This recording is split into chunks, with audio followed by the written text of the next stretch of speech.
Welcome back to Purposely Crossed. I'm your host, Jay Nickerson.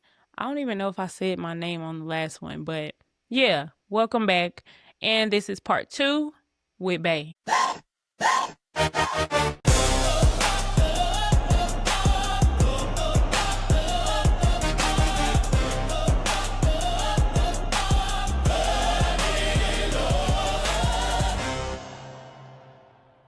You ready? I'm ready. All right, you still here. I'm here. You ain't left. I'm here. I'm 2012 there. I'm and you still here. Yeah. Since 2012. I said I like to wait. I'm just saying. All Since right. 2012, man, we talked about some good stuff in the last episode. Yeah. I kind of want to dig a little deeper now. Let me see. I have a little list here saying her, not here, her. Yeah, get it right. No, but I have a little list here, and kind of want to just talk about like, let me see which one. Okay, so we are in ministry together now. We know that when you're in ministry, it is sometimes tough to balance things, to juggle, but not even just in ministry, just in life in general is tough balancing stuff from a husband's perspective. Can you tell me like how you balance it all?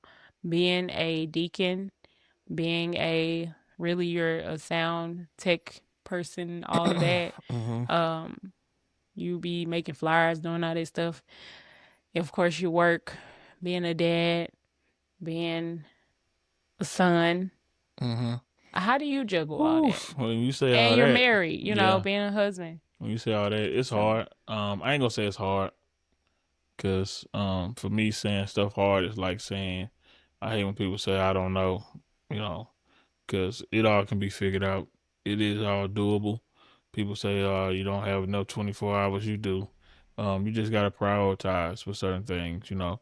It may be some days where I can't be a son today, you know, or I can't be a son for 4 hours because I got to be a daddy for 12, you know. So it's just prioritizing. And how did you distinguish how to prioritize that though? How did I? Like how you? So for the people that don't know, we got to talk to the people that don't know because everybody don't know how to prioritize it. Right, just life. How do you prioritize it? How do you prioritize it? Just life for real. And how do I prioritize it? Man, I don't know.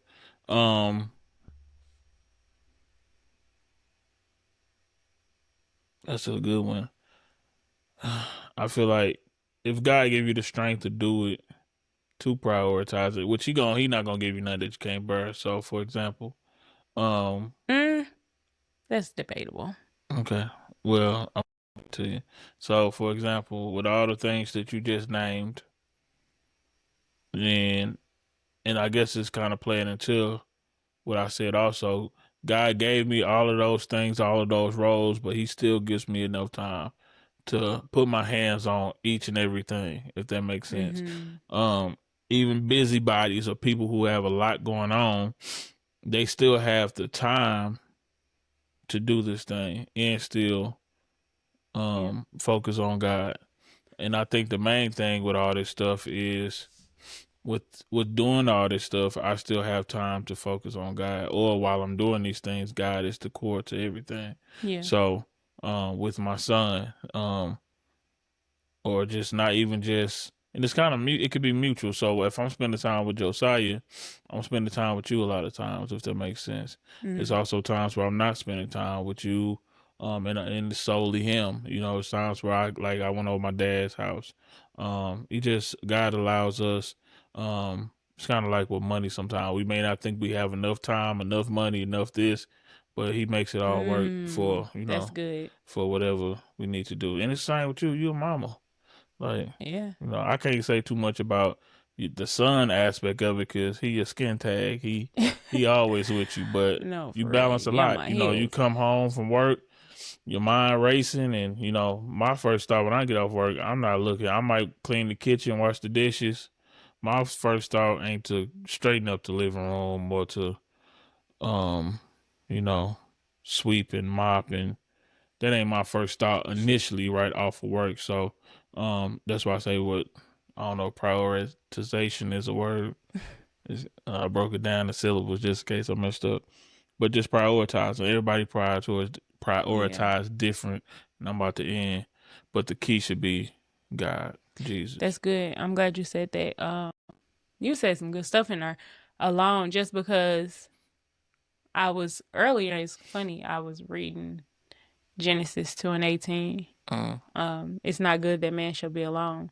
And man, that what you just said kind of just sums all that up, because then you brought me in like, oh, it's a lot with you too. And I'm not thinking like this.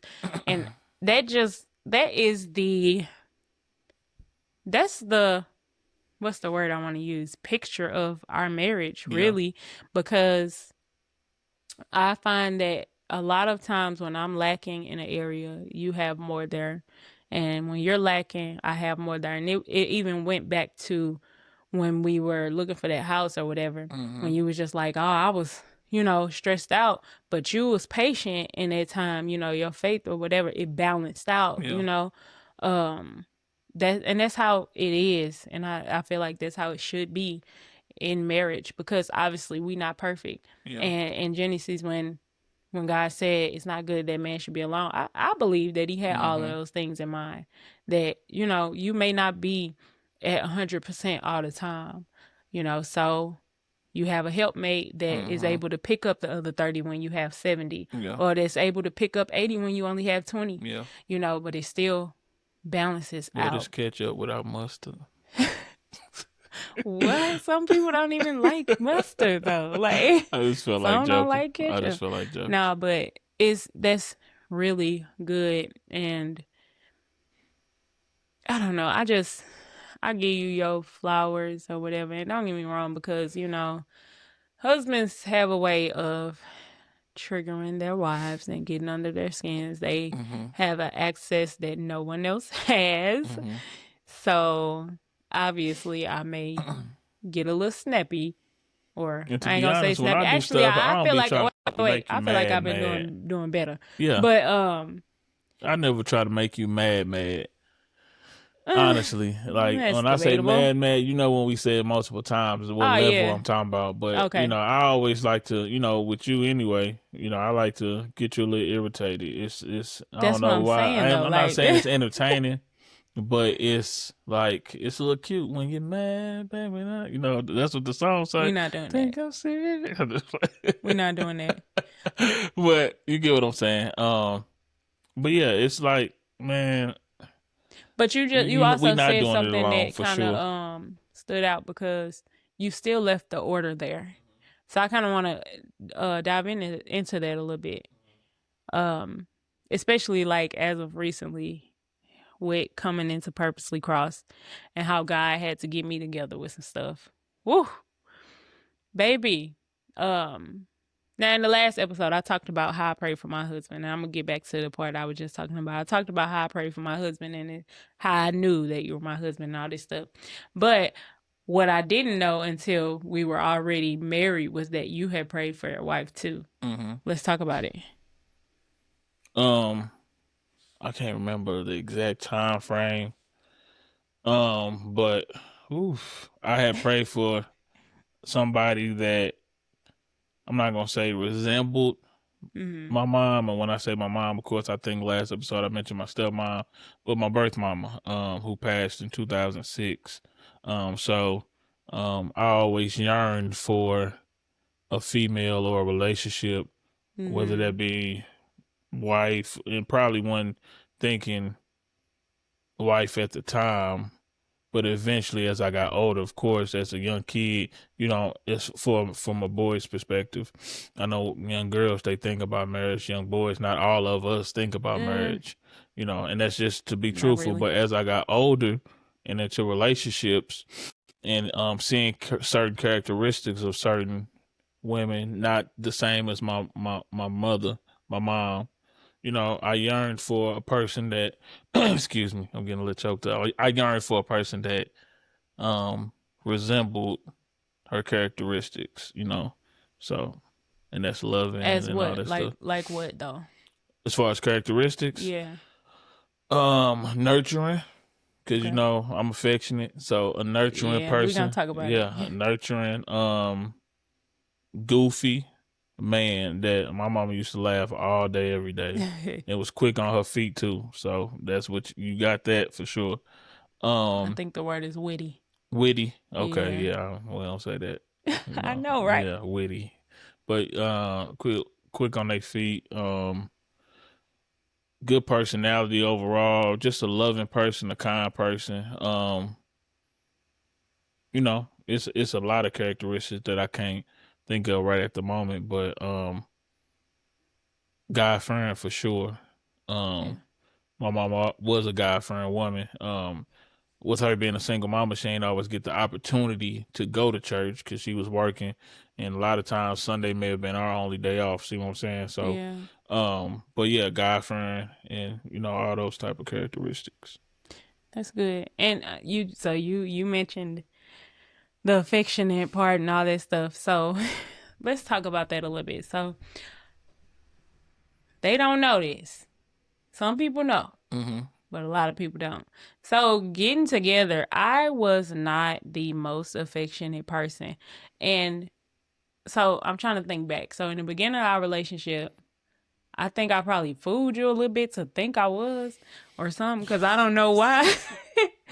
But once we were together and you finally start realizing like, oh, okay.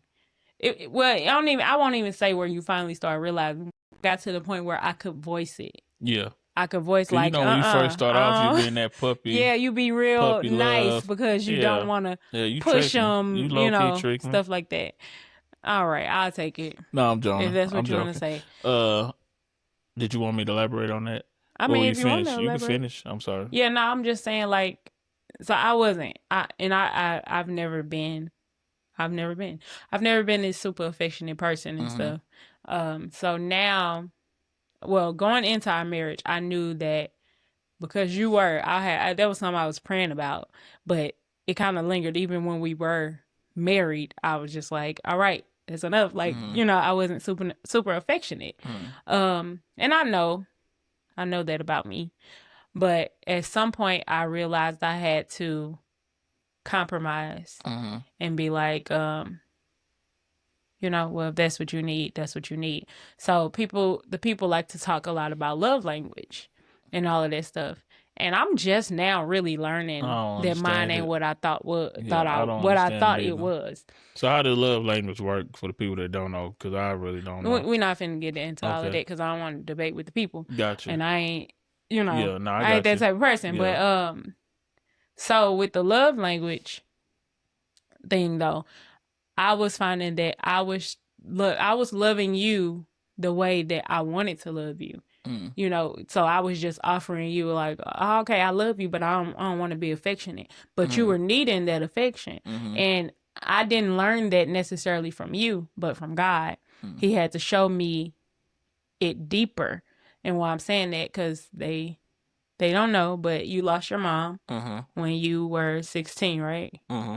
And basically God kind of just showed me why you were so affectionate, if it makes sense, and like you were missing that type of affection from your mama from that point or whatever. So he kind of showed me all of those things, and when he did, I went through this guilt feeling and all this, and then he kindly like showed me that, yeah, when you are married and all of this stuff, you compromise, and that just means that basically I have to love you. I have to lay things for myself down to give to you if that's what you need. And I remember also having to tell you in a way that that's not necessary. How you were loving me was not necessarily how I needed to be loved. You know what I'm saying? Like just because you love how you think, well, so a lot of times we love people the way we want to be loved rather than how they need to be loved. So Well, yeah, how we think they want to be loved. I know, but what I'm saying is that's based off of the notion of how Of we self, yeah. want to be loved. Mm. So with you, like you was wanting that affectionate because I'm not, affectionate. At one point, I thought my love language would be gifts or whatever, receiving gifts, and that ain't it. Mine is actually words of affirmation, but I learned that through God literally loving me in my love language, not in a worldly way, but he just, I was needing reassurance on stuff and all of that stuff, and God gave me that. Gotcha. And I realized, like, man, he's really loving me the way I need to be loved, But yeah, so let's kind of talk about that. Ooh, where do I start? At one point, did you realize that that I was like, did it ever become nerve-wracking to you, me not being super affectionate? Did you feel like, I don't know, rejected? I ain't gonna or say something? nerve-wracking. You know how I be. I have my moments, but I'm not like, it's the end of the world type thing. For one, I do want to say you are affectionate. You just not. I'm super affectionate. So I think I just got affectionate though. you were affectionate. Now How? you're not like when I say I'm super affectionate. For example, if we kiss, and I'm gonna be real, we married. If we kiss, I don't just want one kiss, 2 kisses. I want a kiss. See what I'm saying? Mm-hmm. You 3 pecks, cause we got our 3 kiss thing, and you good. So I'll come to learn that the 3, you gonna give me the 3, and you good. See what I'm saying? But me, I can go. I can go past the 3. Okay. If I hug you, or something, or grab you, I can hold on for 10 minutes. You 20 seconds in, okay. See what I'm saying? So it's a difference. You are affectionate. But what I'm saying is I had to get to that point. Yeah. And that came mutually because just as I've realized that I had to compromise being affectionate. Yeah. I had to talk to you and let you know also, like, look, I'm like this. I kind of need you to give me just a little conversation. a little space when don't let it linger too long. Yeah. Like I have a problem with feeling like I'm being restrained. Yeah. And I realized that's kind of what I don't know where it came from, but I have a problem with feeling like, all right, you holding me down, that type of stuff. Yeah, I remember when we used to wrestle. Like if you touch my nose, stuff like that, it's just one of those like, oh, I'm finna freak out. We now used to I'm wrestle. fighting. I used to hold you down. You used to freak out. Yeah. Yeah. Just reliving it kind of is doing something. I feel you. It's triggering. Yeah. But no. So, but that's just an example of how balancing works, though. And even reverting back to God. But I remember in premarital counseling, we kind of talked about things like this in premarital counseling. Well, actually, we did. We talked about a lot of things, which is, how I feel like I think we good at this marriage thing. You think so? I think we good. I think we all right. We all right. We still learning. All right. Cut the camera, cause what? we all right. When I say all right, we don't know it all. We still learning. I don't think we'll ever know it all. Right, and that's what I'm saying. We all right. We never could be perfect I'm saying at it. On a scale, we don't have. Go ahead. On a scale, we don't of what? have big problems. Like we don't. How can I put it? I don't want you to think that all right is a slight. That is though. To you, it is. No, it is.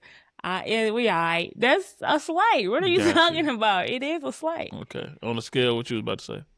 I'm saying on the scale of, how many people our age and older, especially older, that has not even reached the maturity level of, like, how can I say, grace in a marriage?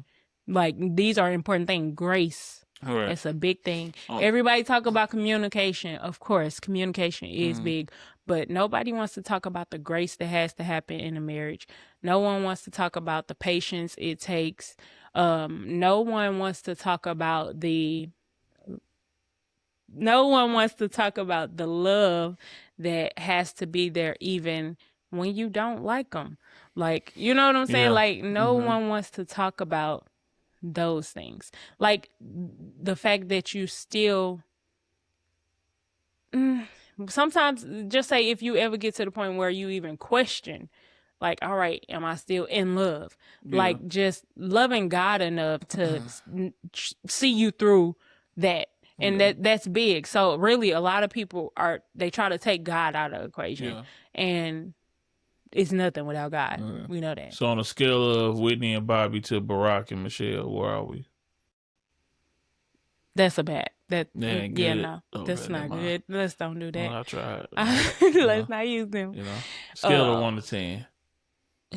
I'm gonna say 10. I'm just saying it's 10. Okay, I'm not saying nothing lower. I'm not gonna argue with because I know that this is meant. But I'm just saying. So let's talk about it.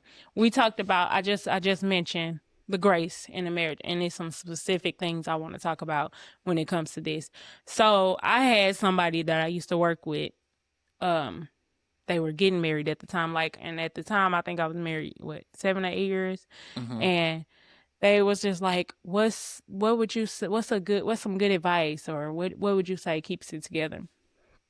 And I broke it down to them like this. I was just like, grace. And what I mean is still loving them while they are still learning their self. Yeah. Because just think, in our lives, we are constantly changing. Yeah. We go through all different phases. Yeah. With everything we go through in life, there's a shedding that happens. So we become this new version of ourselves. So, and a lot of times while we're going through that shedding and becoming that new version, we are basically rediscovering ourselves too. Yeah.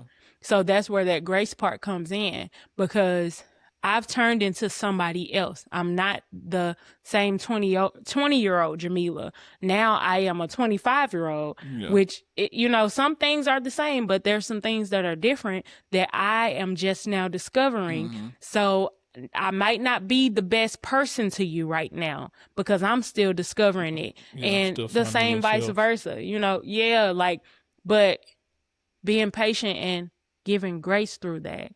Loving me enough to offer that grace. And I say that because I remember when I was going through postpartum, after I had my baby, and I was going through it 2 years. Yeah. And I remember once I finally realized what was happening and everything, talking to you, and I was just like, babe, I was going through postpartum, and did you? And you was just like, yeah, I know.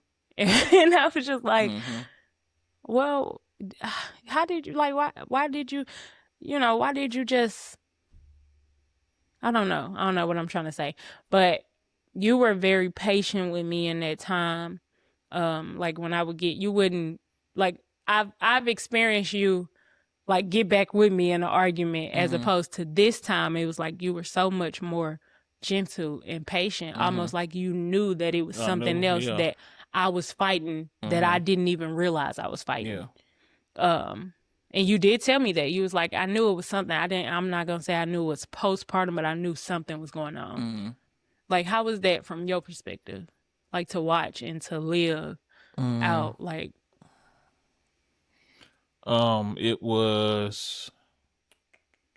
it's kind of like watching, I ain't gonna say a child, but a loved one kind of find their way back to themselves. After we had Josiah, a lot of people don't realize, and they may know, they may not know, but we dealt through something that was really, could be traumatic in the moment. It could be traumatic, if that makes sense. We had a child who was, for one, how it all started off was you being informed that, or we being informed that he could have some potential issues. You going to the doctor for a checkup or whatever we was going for, and then getting admitted to the hospital early. You see what I'm saying? Yeah. And then literally, man, pandemic hitting a week or two, the world shutting down. It's a lot, man. It's like getting admitted to a crazy place, if that makes sense. And now we got a baby, or the world shut down, or the apocalypse to happen. It was a lot going on. Literally the world shutting down. We having a baby. We in the hospital with this baby for a month. Um, and then we thinking things good. Um, which he was good, but we end up a couple days later going back to the hospital. I think he had surgery. Things of that, excuse me, things of that nature. And then we in the hospital for another month. When we finally got out of that hospital after 2 months of being in the hospital, even while we was in the hospital, and I think it was more so the second time we went back, but I know for sure the first time, but I think the second time we went back is when it kind of changed for you, and that's just from my perspective. I think that's when the postpartum started really happening because when we got out the hospital the first time, okay, it was kind of like a breath of fresh air. When we went the second time, it's like, okay, all eyes on my baby. You know, if that makes Mm. sense. By that time, I had got laid off both of the jobs, and we was, like I say, living at the hospital, man. And by God's grace, um, it worked out. You know, God still provided. Um, we got home, and you was there, but you wasn't there, if that makes sense. Physically, Jamila was there. We were Yeah. still going to church. We were still, doing our pandemic lives and stuff like that. Yeah. Taking care of church business, as I guess you could say it like that. But I could tell in some situations too, we would pre-record them because you didn't want to leave the house Yeah. or take him out the house. So I knew that it was something going on, Yeah, and so you kind of jumped the gun Mm-hmm. with a few things, and Mm-hmm. I just want to kind of talk it through, because I didn't even. So when we are in our traumatic states in ourselves, we don't realize the effect that it has on the people around us who Mm-hmm. actually loves us and who are actually there. It's hard to see that they're there. I say that because I just remember feeling alone and knowing I'm not alone, Mm-hmm. obviously, but I felt alone. Um, so yeah, he kind of talked about that. So we had our baby. Um, Before we had our baby, let me just tell y'all, I was working at this job and I was being picked on. It ain't funny. Whew, It ain't nah, it ain't funny. It funny. ain't funny. It ain't funny because our real life was being picked on. I'm pregnant, being picked Mm-hmm. on and everything. And I remember, for one, I got to the point I was already deemed as a high risk pregnancy just from weight alone, just from being heavy set or whatever. So I was constantly having to go to these doctor's appointments, and I would go and be crying to these people like, I don't want to keep coming here. And y'all keep making me come every single week. I was sick of going to the Mm-hmm. doctor. And they just was kind of like, okay, come back next week. But yeah, so I was going through it. So I was kind of stressed at work, but I never told him. I never told Bruce about it, y'all. I didn't tell him everything that was going on. Yeah, cause you knew, I did not you tell him knew. everything that was Yeah. going on, but I was being picked at work. And one day, actually, not just one day, I left. It was February the 10th when I left and went to my regular appointment or whatever. And they were doing the little ultrasound stuff. They like, oh, he's not being active enough. And I'm telling them, like, well, he normally gets really active at nighttime to the daytime, but they was not hearing me. So they end up admitting me, like, we're gonna monitor you overnight and all of this stuff. And we're gonna give you this, what's it called? The little steroid injection thing Mm-hmm. or whatever, just in case they gotta induce me. Whatever they like. It come in two parts, we're gonna give you the first one.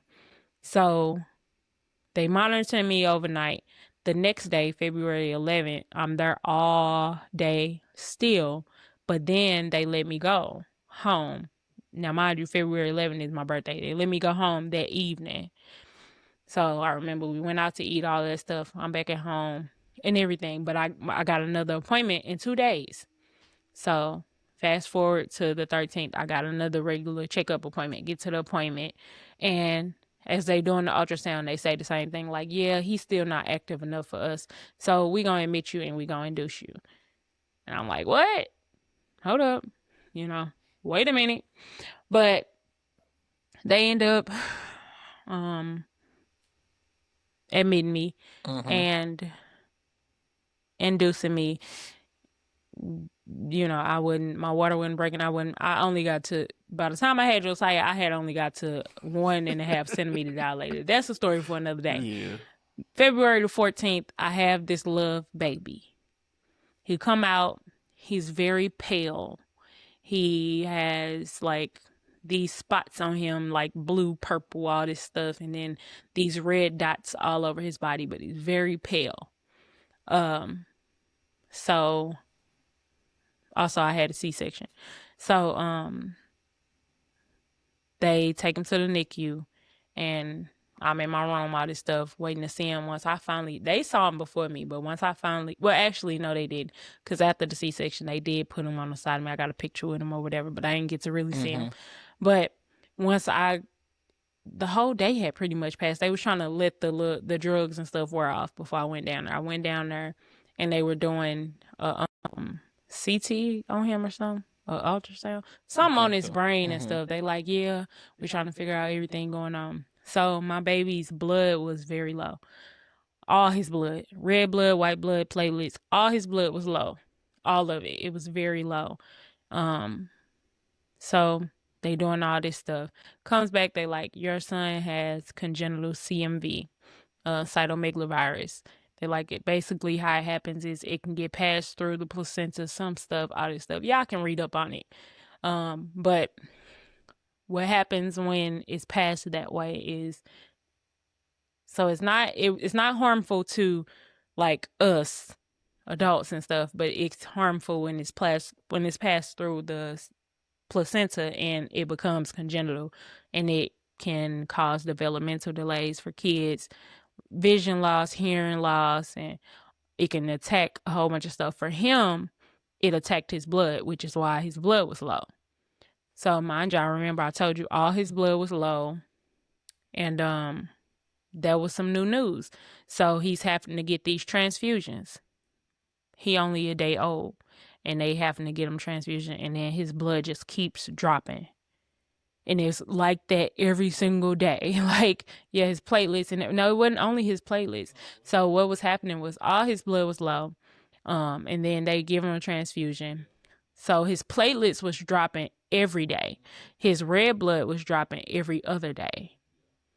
So he was still having to get all those transfusions and stuff every day. He getting transfusions. And but here's the thing. Out of all of his blood being low, his red blood was actually the lowest. But my baby never needed oxygen. And I remember like praying to God, like, what is this? Because at this point, the doctors they don't have a lot of information on it. They call in the infectious disease people, and they basically just like, it's no cure and we don't know what's going to happen. And basically making like, oh, he can bleed out at any point. Mm-hmm. They She don't get have no cut. information. Like if he get cut, he can just bleed out or whatever. Just say mind you, his platelets dropping every day. So Mm-hmm. if his blood ain't clotting, he bleeding out and he ain't getting enough blood and all this stuff. It was just very hard to hear at the To time. take in. Yeah. And basically telling me it's no cure. Like, oh, if he bleed out, he can die and there's nothing we can do. Mm-hmm. That I was trying not to say that because it sounds harsh, but that's just what they were saying. So, yeah, that was painful, and I remember just hovering over them doctors like every step and all of that and ignoring it. People was trying to comfort me. I couldn't take it, but at the same time, it was like I was still going to God, but I also was like, I guess kind of how I felt after my granddad. I was still kind of upset with God because I didn't understand the situation. Like, I Mm-hmm. felt like, God, because I didn't tell y'all this, but I knew I was having a son. And when I was pregnant with him, I had 3 dreams. I had 3 dreams about him. And they were like spiritual dreams. So I knew I was having a son. And in one of them though, that I had forgot about until after, it was later when God reminded me that I had actually already had my son early in one of my dreams, and I was just like, God, you prepared me for that. But in the time that we was going through this, I Yeah. felt very hurt. I kept crying. Yeah. I couldn't stop crying. Like anytime I would see a doctor, a nurse, anybody, I was just crying. I didn't want to hear from nobody. Everybody had all this encouraging stuff and all these words, and I still just felt alone. I felt alone. I knew who God was, but I didn't even feel like God was on my side, if I'm being honest, because I just felt like you blessed me with this child, but then you let him go through something like this, where he's literally fighting for his life. But then when I realized, like, oh, he never needed oxygen, but his red blood was low, like, okay, God, you showing me this is you. So I had that spiritual awakening part of it, but I just still had this fleshly part of it that I'm living in, because I'm human and I'm living in it for real. So I couldn't really be diligent in being a mama, a wife, a friend at that part, Yeah, it at was a that hard point, time. anything. I remember I could see it on my parents' faces that they were just as hurt, but I just felt like they had no right to be. And I don't know why. I don't know why. I just felt like nobody understood. Not even you. I felt like nobody could understand. Like I've been carrying this baby all this time, and then I guess the part that kind of was hard for me, like I said, was to know that God already told me he was blessing me with a son. But the fact that he didn't share with me that I was going to have to go through something dramatic when I got it, you know? So that first month, so yeah, he was in the NICU that first month. They was constantly trying to get transfusions. And they did let me know, like, he was going to have to still get transfusions after he left. We knew that. So we left, we went home for 3 days. And I remember like it feeling like I was just giving me some relief. But on that third day, I knew he was going back. I already knew. I just already knew that he was gonna be admitted back into the NICU or whatever. So we went to his hematologist appointment. They check his blood. They see his blood is all the way down. Cause he left with some medicine that was supposed to boost his blood. That's basically what it was. So they was having trouble finding veins, all stuff like that. So he had to have surgery to get this port in his chest or whatever like that. And then he went into the hospital again that second time. And you say, it's funny that you say that second time it was just like, oh, I'm so focused on the baby. Actually, that second time I felt more encouraged than before. Although I was still going through it. Yeah, when I Making no say questions. focus, I mean like you was on top of it because Oh, yeah. you was on top of it the first time. But yeah, definitely encouraged also because I'm the type where in a normal situation, I like to get an understanding. But in this situation, I didn't want to hear nothing. See what I'm saying? Yeah, and that And ended up backfiring to me yeah, because I was showing up and getting all the bad yeah, information. and I guess, but you also were you wanted the information. I didn't want the information. I know, but I Does that also make wanted to sense? feel comforted. So I Right, remember right, feeling like, dang, you not showing up for me, right, but also not knowing how you could have showed up for me. right. And So it was just we one of dealt those with it. We both things. were in the same thing, Yeah, but yeah. we were just dealing with it a different way. Now, granted, I was there when they was telling us these things, but it's like you was giving it to me in English and I was hearing it in Chinese. Yeah, See what I'm yeah. saying? So I was there when it was given. I was the bad news, and I may have understood what they were saying, but I wasn't trying to take it in. I was trying to block it or swat it. Yeah, And yeah. you're taking it in, and you're running it. It's playing like a movie in your head. Me is going in one ear out the other. but still grasping a hold of some of it. But it was just that was my defense mechanism because I know how I would get, And see, but there were moments where like they would come in and talk to us and they'll lay it all out to me or whatever.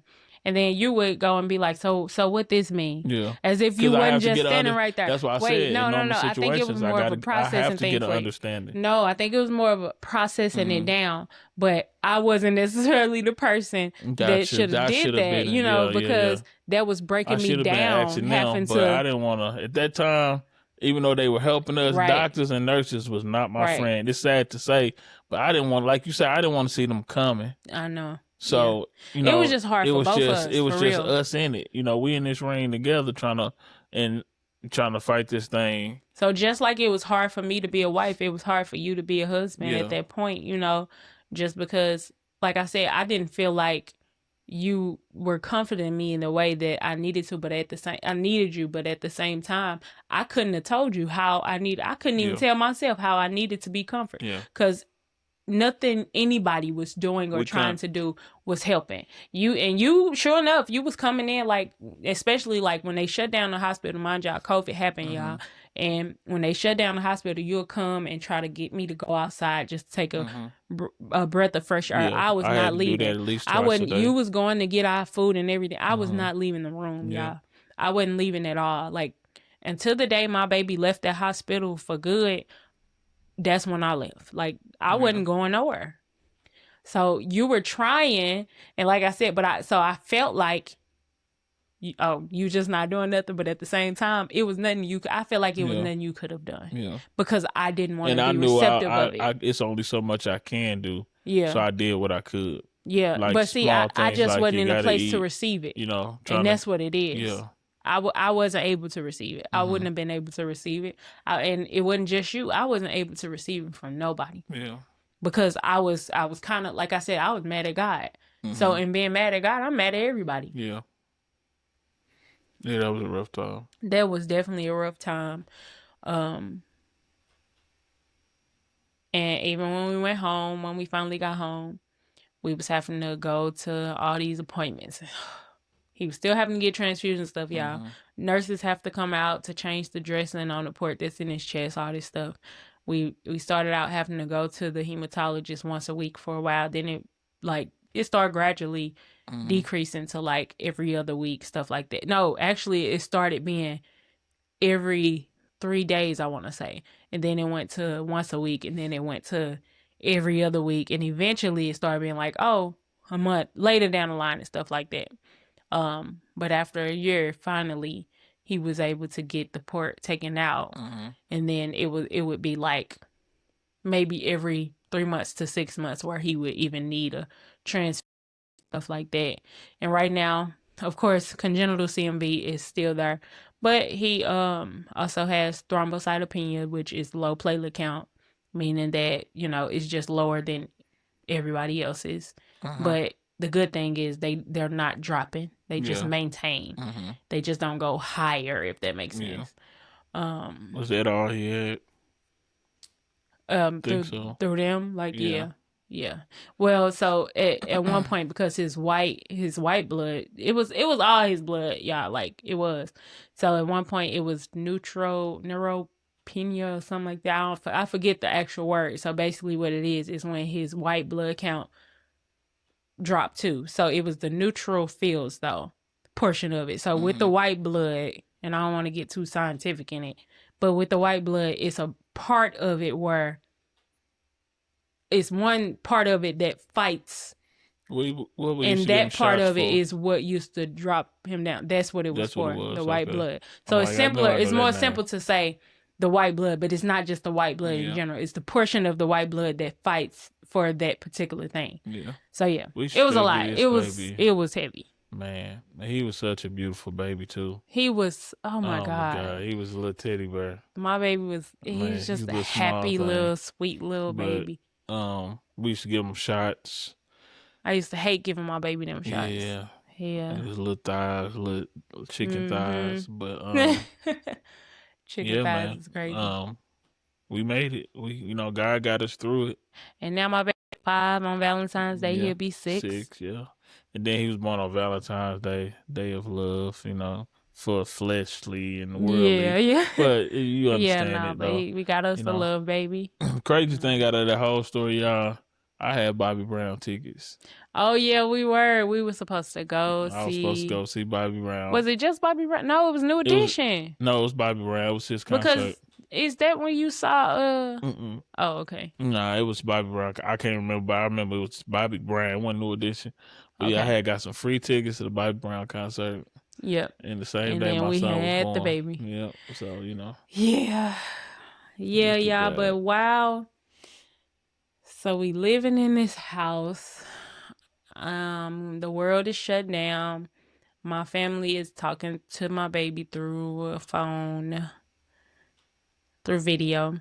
And I'm just still not myself. I mean, I was loving to my baby for sure, but I was not able to show up for me or for anybody else. I realized I was trying to figure out how to get back to the old me. But the problem is there was no old me to get back to. I was only a new version of me at that point. Mm-hmm. And that just kind of goes back to what we was talking about when I was saying, like, you were patient with me in that time because I didn't understand myself. So I was just giving you all these lashes of or how can I put it? You know how I was just having all these outbursts and all this stuff because I was battling me. Yeah. I was battling something that I didn't know I was battling it. And yeah, I We didn't know both how to get really, back to it and all that. and don't get me wrong, yeah, you was dealing with postpartum, but both were we were in It a was a rough weird space, state, yeah. rough space, rough state of mind. And I want to go back to the blessing behind all this because this is my testimony that I'm gonna have to the day I die. Mhm. Um, Before we knew all this was gonna happen, of course we knew you were pregnant. We knew we were gonna have a baby. And at the time I was working for a big company, and I had just got somewhat of a nice position, I guess you could say, that I thought was nice, that I had was striving to get. Mhm. And pretty much I'm like, hey, my son is expected to be born on this day in March, and I'm gonna need some time off. I'm gonna need at least a week off or maybe longer. I really don't know. I'm new to this thing. It's my first kid. My wife gonna need me, and they pretty much like, we can't give you that much time Yeah. off. Yeah. So of course I was mad about it, but I'm like, okay, well, whatever vacation I have available, I want to use. Mhm. I know I don't have the amount I'm asking for, but whatever it is, I want to use. And I think maybe it was 4 days, but I was gonna take 5, stuff like that, one with no pay. And he came early, almost a month early, month and a half early, Longer than a month, yeah. longer than a month. So yeah, and of course you had him that Friday. I want to say I was back at work that Monday. Yeah, Um, but you had to go right also, back, yeah, yeah. I went right back to work. We didn't know the severity of what everything was going on, Right. you know, So because yeah, he when was born we on a Friday. he was born on a Friday, and then so while he was in the NICU, I remember family coming for that first 2 weeks, Mm. and then like literally in that second week, the Nobody could hospital come. shut it down. Like Yeah, nobody could come because they were, mind you, they were just finding out about yeah. COVID for real, and at this point, they limited it Mm-hmm. to where only the parents could come see the child. And I ain't gonna lie. So everybody else had to video us. So that was I want to go to it, continue it to ended the up being blessing. Go ahead. yeah, it ended up being a blessing even there because we got this baby who is sick and his immune system, Mm-hmm. is already not well, so I kind of look at it also as being a blessing for other people because I know what I was in Mm-hmm. and how I was Yeah. lashing. It was kind of It was peace. protection. It was It was peace. peace, but it was protection from me lashing out in a way that could have cost me um relationships, Yeah. friendships, because I was discovering it, Yeah. and Yeah. I was in that It state. definitely was So peace. it was all the way around. It was definitely a blessing. All the way, even to the point where, um, like I said, I had him. Now I was able to get maternity leave, Mhm. and it was able to be even longer because I had a C-section. Mhm. So I think I was getting like 8 weeks or something like that. I just know whatever it was. I think it was probably longer than that. I ended up getting paid maternity leave, but then COVID hit. So my company at the time, which it was an imaging facility, they ended up shutting some stuff down, and I was getting furloughed. I got furloughed. So with that, I was still getting paid during COVID. Mhm. Um, which that was a blessing, Mhm. in disguise too. But I also, while I was getting paid, I was able to still have that time with my baby and not worry about anything else because his health was, Yeah. severe. Yeah. And that's what I was saying also with the blessing. So, I got laid off, and when he told me, I was like, just said okay, but I wasn't mad. I wasn't stressing. Right. I was really wanted to cry. I was happy, wanted to jump up and kick my heels because God, this is literally what I asked you for. What I brought to God was allow me to, okay, God, I'm in this situation. Mm-hmm. And this is after he told me that I couldn't get the time off. Whatever your will is, um, let it be done. But I'm praying that I can have some consistent time with my son. So the blessing was I was off work for 8 months, was Mm-hmm. still able to pay bills at home, didn't have to go nowhere, didn't need to go nowhere, and just loving on my son and on my wife and on my family. It turned, what was traumatic for the world turned out to be just what we Man, I needed. need another COVID. Well, it turned out to be just what we needed. Yeah. For one week, because we needed to Mm-hmm. focus on our son, and then because we were in such a state within ourselves, we needed to kind of work out those kinks too. Because Yeah. just imagine if you had not if you had not been able to be off or whatever, and I would have been lashing with you working. Mm-hmm. I'm just saying, Yeah. like, maybe you wouldn't have been able to be Coming as home patient. tired and you Yeah, like dealing with maybe him you wouldn't all have been day. able to be as Oh my patient as God. you were. Yes. Mm-hmm. And I just keep talking about that patience, but it's really the fact that you gave me grace to grow. Mm-hmm. You gave me grace to grow into who I was becoming. Yeah. And it works both ways. I'm just going back to marriage. That's how it should be. We have Mm-hmm. to we have to give our partners grace, and we have to realize it's not just as well as we are going through all these things within ourselves, because we go through a lot. Know that your partner is also going through all those things. Yeah. Um, just as well. It might not look the same to you, but if you feeling it, they feeling They something feeling it. too. Um, and that's one of the things that I have been learning. And like I was saying at first, I was getting back to this. God had to correct me on some stuff, like coming into Purposely Cross. I want to tell them about that because Mm-hmm.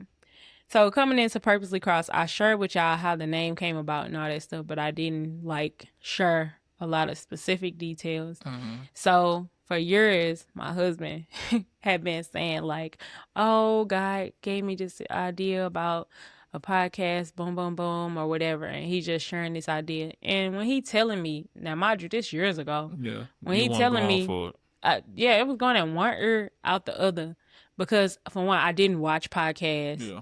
I didn't listen to them. Like I You just know, I wasn't a end up not going podcast person.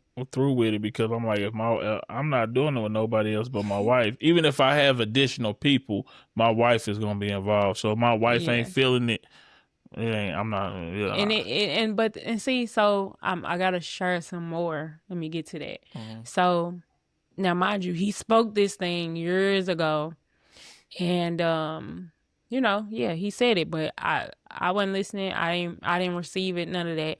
I didn't hear it. That's just what it was. He went Mm-hmm. in one ear and it went right out the other. So then, fast forward, boom. Years later, God sit me down. He showed me these things. He showed me this plan he got for us, and these specific steps that I need to take in my walk to get to where he needs to take me. Yeah. And then he lay this podcast on me, and I'm like, what? I'm arguing with him about it because, like I said, I don't want to be behind the camera. Like, no. I'm used to recording the people and recording my clients and stuff like that. So I was here I go again, trying to bargain with God. Like, no, why you want me behind the camera, all this stuff. But ultimately, it's God. Like, come on now, I'm finna obey. Yeah. But I had to go through the process of grieving the makeup, all that stuff. We got there already. So here I go. Finally, it had been probably weeks to a month I even came to you about it though. So here I go, bring it to my husband. Babe, God showed me this plan, all this stuff. I do this big dramatic talk. God showed me this, and this. This is where I gotta meet. And long story short, it's a podcast that's finna start, plus some other stuff. And then after I told him the vision, he like, babe, that's it. You remember when I was saying da da da da. So here I go, think I'm coming to bring some new information to him. Now, mind you, he told me years ago, but I was not listening. I wasn't in a receptive state. So when he reminded me that, I'm like, oh my God, you did. And then God had to sit me down like, see, I'm still God. He's still a man. He's still the head. He's still this, all this stuff. Like basically kind of whooping me out of correction and love. And I say me because basically he let me know like you got to this point in you where you stopped seeing him as the head of who I created him to be. And no matter how close you think you are to me, just know that he is still who I set him to be. I still dealt with the head first. And I was like, ouch, God.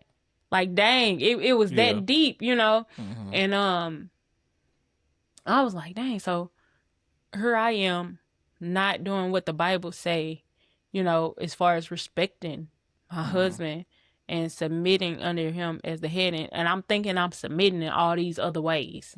But I was so blindsided by this one thing, by not hearing and realizing that, yeah, you still Adam type of thing, like God still gave you the instruction first. Yeah. So it was like, dang. So yeah, when I got to telling him about it, he like, that's it. He was like, so when God told me this, I didn't see the specifics as far as like, he's like, I never saw me necessarily behind the camera all the time, but I saw this, and this, and it all just lined up. And I was like, dang, that's crazy how God worked. Yeah. Like, he really worked like that. But he straight corrected me on that. Like, girl, you out of order. Yeah. Because you ain't want to hear your husband. So now you done took yourself through all this stuff for years when you could have got it when I told him the first time. And then it also kind of brought in fruition the part of man shall not be alone. How the vision came full force once I told you my portion. You get what I'm saying? Yeah. Like, you like, oh, I saw this, but I didn't see those details in the corner. I definitely did not. But when you came and brought the details to the corner, I was able, and those details I was able to recall, like go back and envision the room that God showed me, and I saw them there. Yeah, they was there. I just overlooked it, type of thing. Had the name, and then years later, I'm like, that ain't what the name was supposed to mean.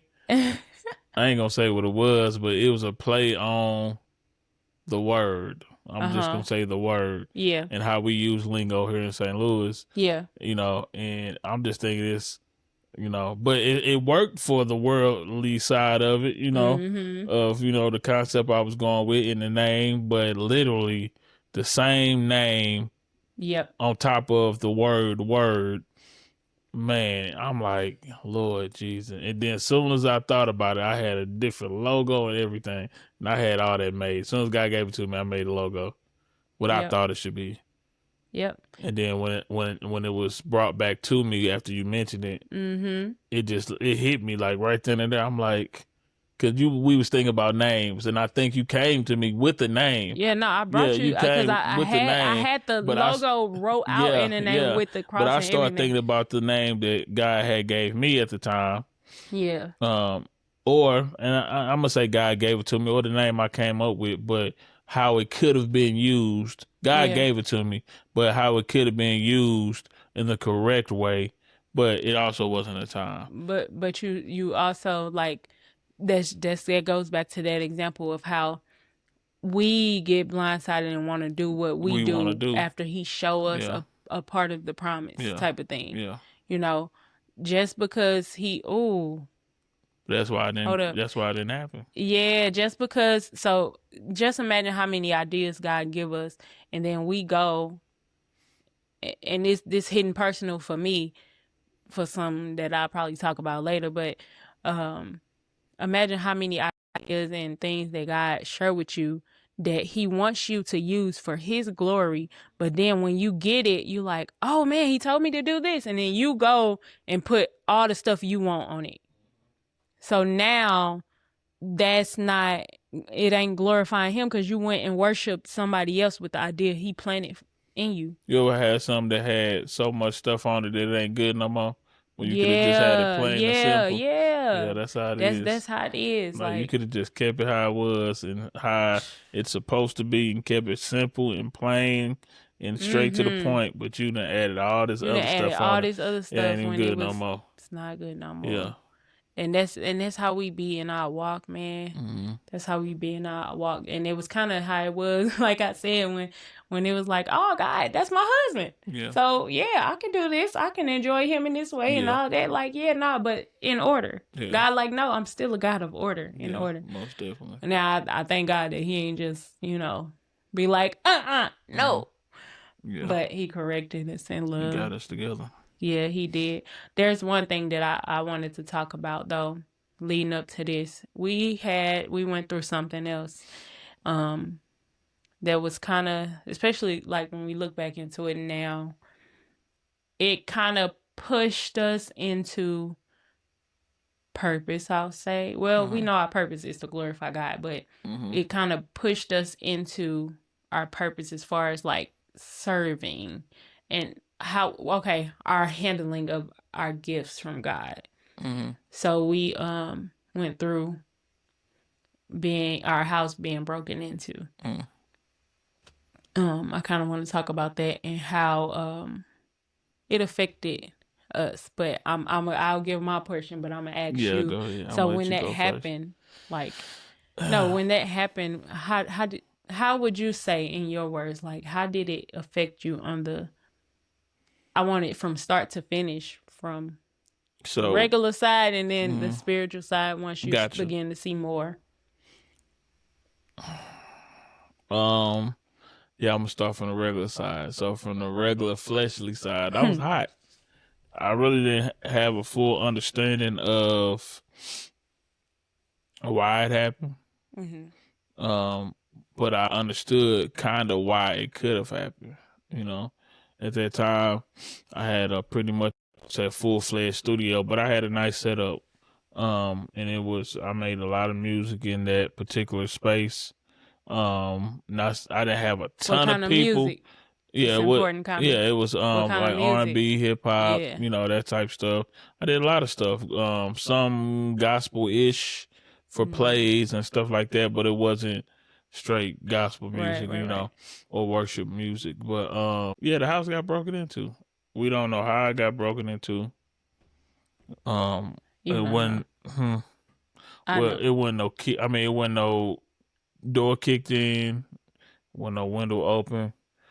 It was not forced. And this was the. It was not a forced instrument. I ain't gonna say scary, but this was the scary part, and I realized this after the fact. And the scary part ain't the first part; it's the second part. The first part was I was just at home, because I was working 2 jobs, so I would come home in between because I had like a 4-hour gap. Yeah.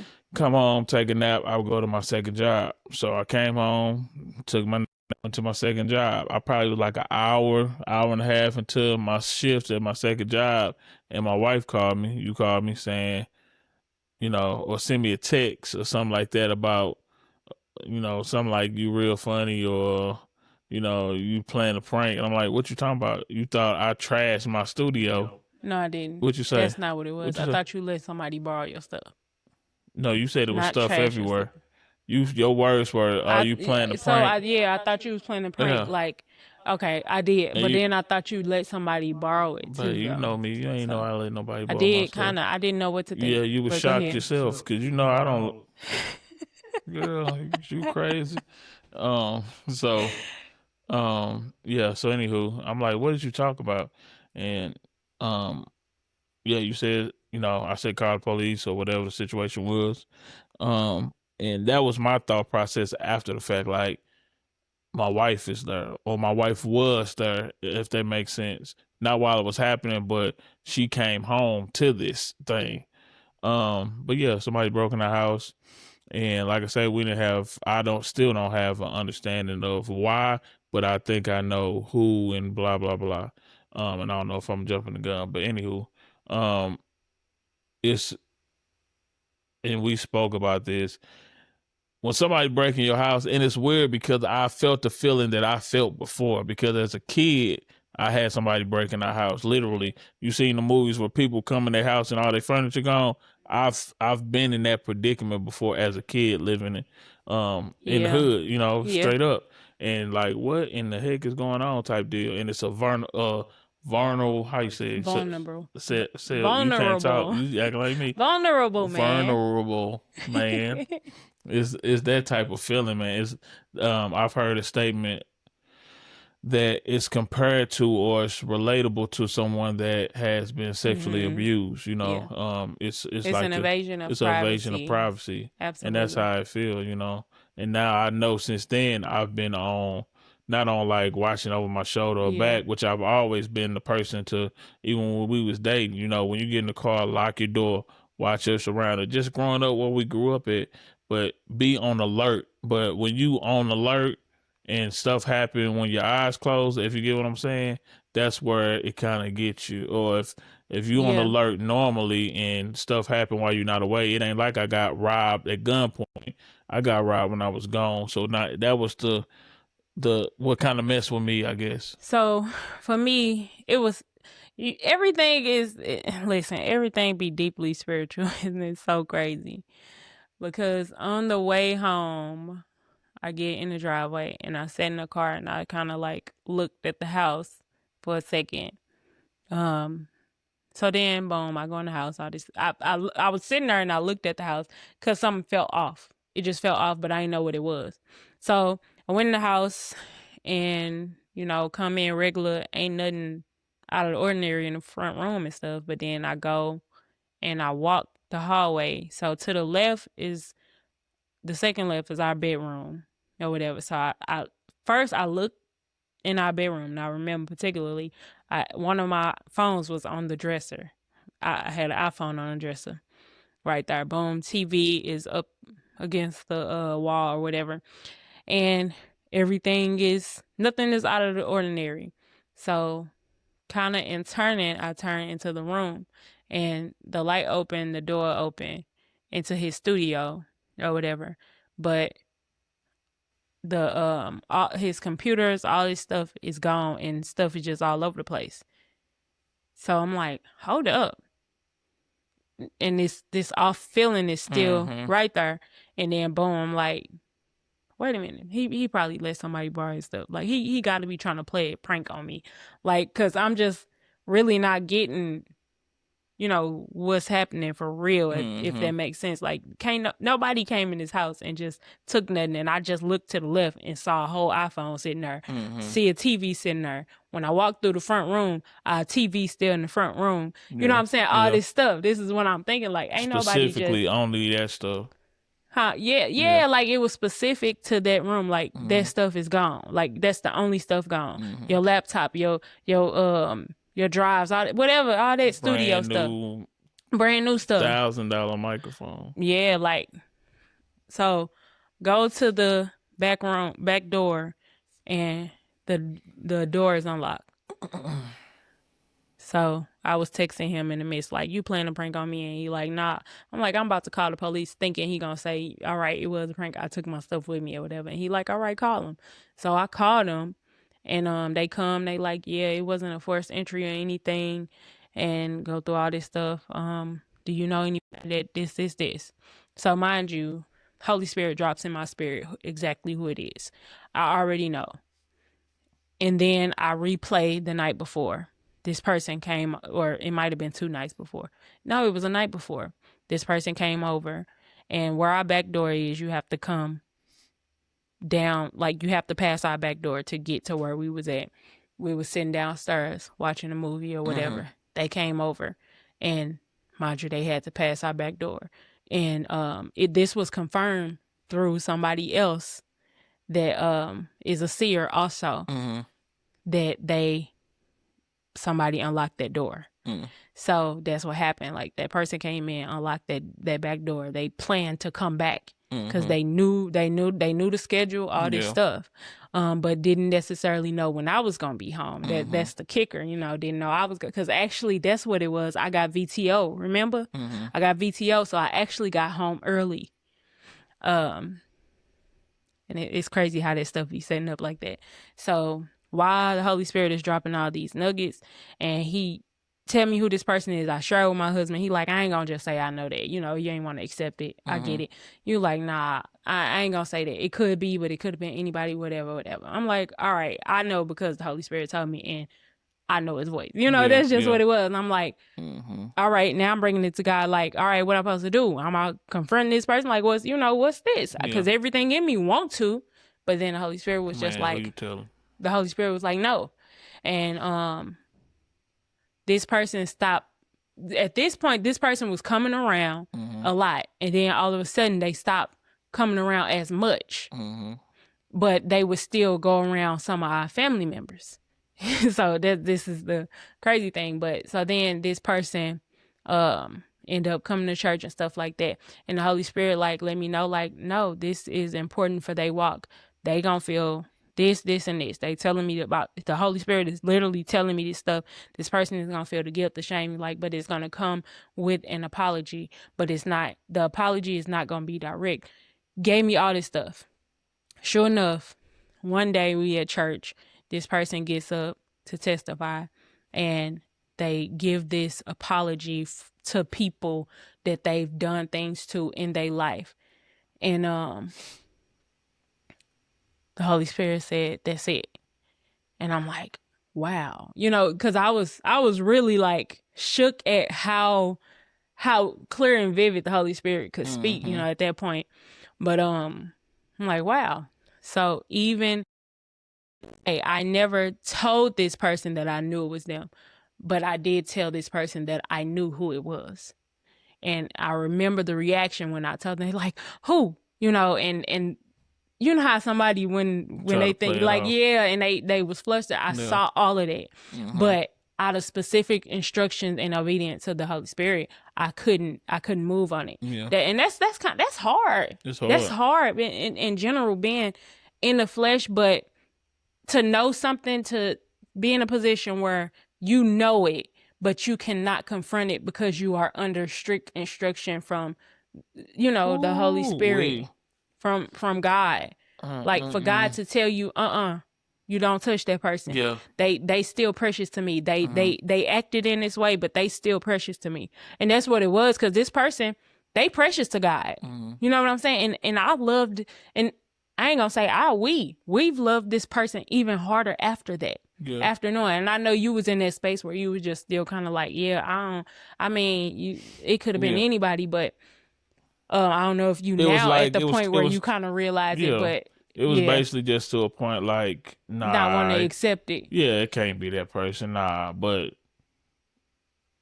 after really sitting back, who else could it be? And not saying it from that point either, but also like us just having general conversations and you telling me what God gave you, and me, asking God to give me some more clarity on it.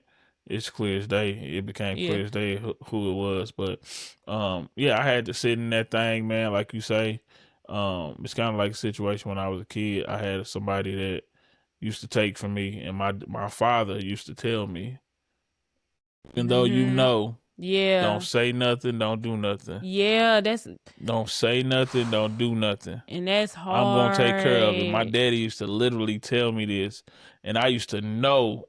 People will steal from you, help you look for it. Yes. Will Yes. steal from you and help you look for it. And I had to deal with that, and I kind of felt like that, like, oh, I Mhm. want to get my lick back. But in the same sense of You I trust your daddy I though, trust right? it. Yeah, I Yeah, trust that your daddy it's is the gonna be one all that right. always take care of And you. and in that trusting, God also told me, like, I'm gonna give it back to you tenfold, but I'm gonna give it back to you different.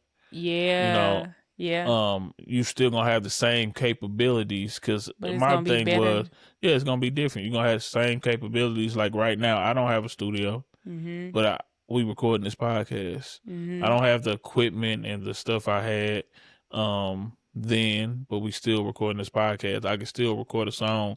I still see what I'm saying, but the purpose behind it all is different. Yeah. And I had to learn it, and that was the guy And showing who is me bringing glory who is to? bringing glory And to. and you saying that just kind of brought me back to um I don't know, I kind of lost it. We'll get back there. But But can yeah, I say man, this it's real yeah, go quick? ahead. I'm sorry. But in this one thing that I want to say, because this was 2018, so about 8 years now. I don't like how I said nah, but that's how I say nah. I'm country. I'm sorry. About 8 years now, and it's it's it's probably people who, and not saying that was a turning point, but for me personally, I feel like it was a stepping stone, I guess you could say. Absolutely. Um, of things shifting, where I noticed things started shifting. Yeah. Um, Even with DJing, I DJed for many years, had a little small business, but I had some clients outside of family and stuff like that. I had some clientele, and Mhm. every gig I got, I would get two more gigs from it, making good money. But that was just something, a talent that God gave me. But it was more so something I wanted to do based on music and stuff like that. But I wanted to say was that um God will give you things that you desire, but it's not gonna work out if it's not in his will. And it's will. Um and I say all that to say that I'm still Bruce at the end of the day. I know we had this conversation. You still Jamila, you still Goofy, you still what's name, but it's something about when God shifts you from being that old Bruce to that new Bruce, that old Jamila. Yeah, you're still Jamila, but you're a new creature, if that makes sense. And I know for some it may seem like So we're hearing you say my name. Jamila. Yeah, I know, but I like the name. Yeah. Oh, for some it may seem like, well, just 10 years ago we was doing this, so just 10 years ago y'all was doing this. But it's when your mind is, it's kind of like a relation. It's a relationship. It is. When your mind is made up that Mhm. something has to change, when your mind is made up that I'm not going through that no more, when your mind is made up that I'm sick of the tired. I mean, I'm sick and tired of being sick, or however you say it. You know what I'm saying? And I'm gonna focus on God, man. It's a different type of peace. It's a It's a different oh, type of understanding. It's a different type of, I'm going through this thing, but I'm not going through it alone. So I just wanted to say that, because yeah, I'm still Bruce at the end of the day. I'm still that person that grew up in East St. Louis. I grew up in, this part of town in St. Louis. I'm your cousin, I'm your brother, I'm your uncle, I'm your whoever, but I'm not the same person that I not the was same. Yeah. when I was 20, 25, 30. I'm Yeah. not the same person now I was 2 weeks ago, because God um continues to evolve us as long as you Yeah. focused on him. Yeah. But yeah, that's it. And but you said something. You said as long as it is in his will, Yeah. And the thing is, but and make no mistake, you can be asking or whatever, and he give you something, and he's giving it to you according to his will, but you start using it like we just said for Mhm. your own Yeah. will, Yeah. if we could say, and then some things happen and you don't know how to maneuver around it because you didn't use it for the right purpose Yeah. in the first place. Um, but yeah, man, I remember that vulnerable feeling too, and I remember feeling like dang, God joined me, say nothing, not being able to clap back, all this stuff.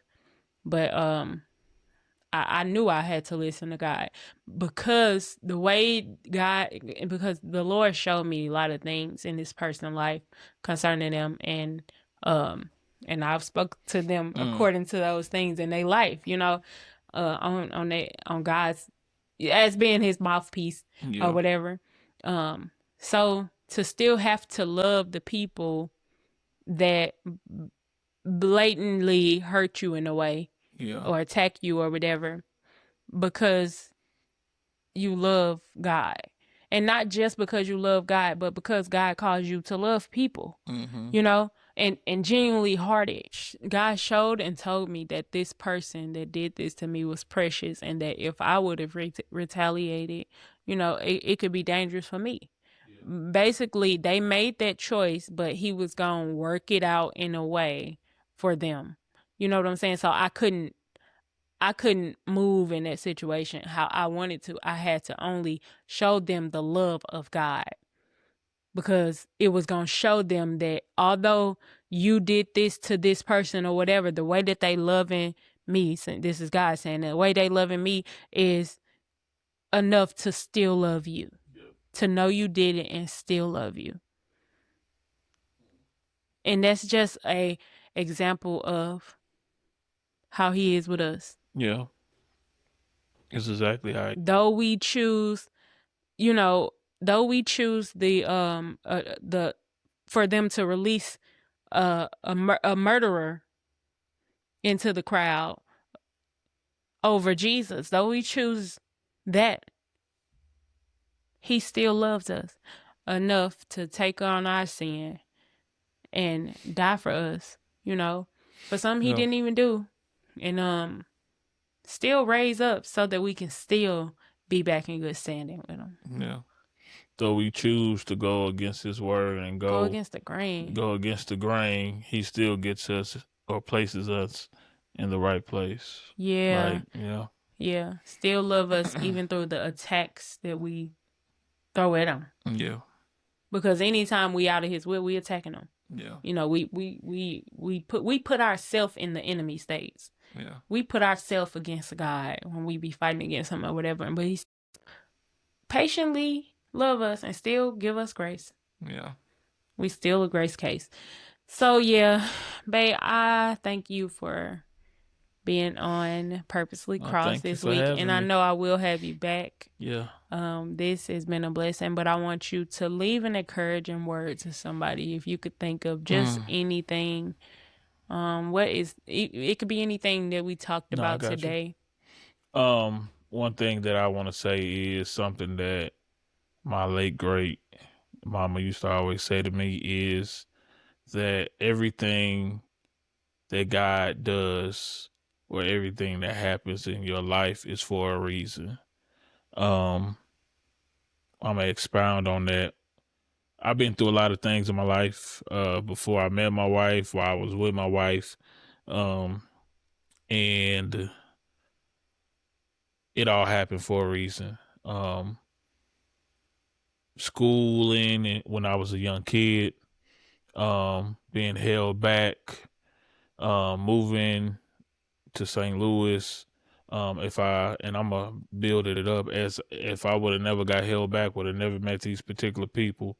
The year in which I graduated, I went to college. Those things would have never happened in the past. The opportunities would have never came for me to meet my wife. A lot of things, and that's just an example of things happening for a reason. Your story is going to happen. But God is placing you where you need to be. It's not on you to place yourself where you need to be. We try to be the conductor of this thing, but we're not the conductors. Have faith that God has you. Have faith that God is guiding you. Have faith that when you fall, God can and will pick you up. Love on God. If you don't know God, if you're willing to just take a quick moment to talk to God about whatever you're going on, He will get you to where you need to be. It may not be instant. It may not be in a year, it may not be in 3, it may not be in 10, but eventually, if you can continue to seek his face, he will get you in the right spot. So I thank God for over all these years, my 30-some years of life, for keeping that word of what my mom said about everything being purposeful, everything happening for a reason, and playing into the podcast of Purposely Crossed. He was crossed for a purpose. Everything he went through was for a purpose. So I just want y'all to be, and I'm getting choked up because God is good, man. God is really good. Yeah. So that's it. Yeah, well, he really is purposeful, and everything that he went through and endured was definitely for the purpose of us being able to be back in good standing with him, to get back with him. But just as everything he went through was for a purpose, what you are going through, it is for a purpose. Amen. It may not look like it right now, it may not feel like it, but it's definitely for a purpose, and you will see it. And even if that purpose is for your children to not have to go through it, it's for a purpose. But yeah, we thank y'all, man. Bae, I thank you for joining today. And he'll be back. Ain't no question about it. I don't know how soon, but he'll be back. Quick shout out, and I know you about to end, but shout out to our son. Shout out to my baby. Shout out to Josiah, man. We love you. We sent him over your daddy miss you. Yeah, I miss him. We talked about it. Now we gotta go pick him up from your mama, but we love you, you know. Yeah, and shout out to my parents. Thanks, Mom. Thanks, Daddy. And I love you. I love you. I love you, babe. All right, y'all. Thanks for joining in to Purposely Crossed. If you have not already, make sure you like, follow, subscribe, all that good stuff. We are on YouTube, Apple Music, Amazon Music, Pandora, Spotify, iHeartRadio, wherever. Make sure you tune in. Make sure you tell a friend to tell a friend. And make sure you tell them about Jesus, because that is the sole purpose of all of this. We'll see y'all next week. Peace.